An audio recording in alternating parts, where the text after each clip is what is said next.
It's Media Literacy Week. KSHB and the EW Scripps Company partner with the News Literacy Project for a special week of stories. We realize there's a lot of news to keep up with, and with so much shared on social media, it can be difficult to figure out what's true, what's not. One Missouri lawmaker wants the next generation of social media users to be informed. As I-Team reporter Kat Reed explains, his idea could impact school-age kids across the state.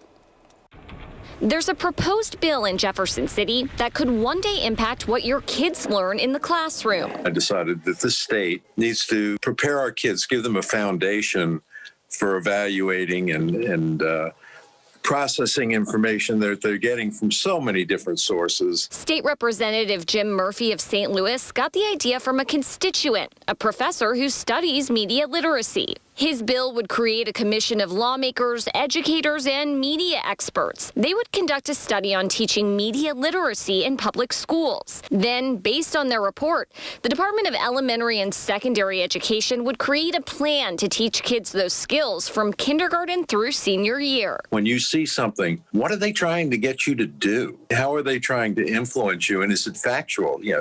And we can teach that. There are methods to teach it. And I'm really thrilled that we'd have the opportunity to do that. Studies have shown giving people digital literacy training helps slow the spread of misinformation. Earlier this month, we spoke with Jacob Montgomery, an associate professor of political science at WashU. He's one of the authors of a recent study looking at a step Facebook took in 2017.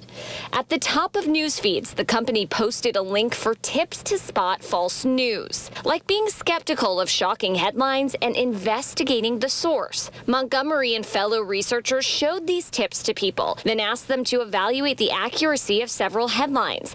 Compared to people who didn't see the tips, those who did were better at identifying stories that were fake. What the study showed is that giving people rules and tips to help them navigate the world of social media, where we have to make judgments all the time about whether this post is true or that post is false, can help people do that task better. Back in Jefferson City, Murphy thinks there is enough support to get his bill passed. Certainly hopeful that our kids will learn to live in this plugged-in world, a little bit better. I'm I-Team reporter Kat Reed, 41 Action News.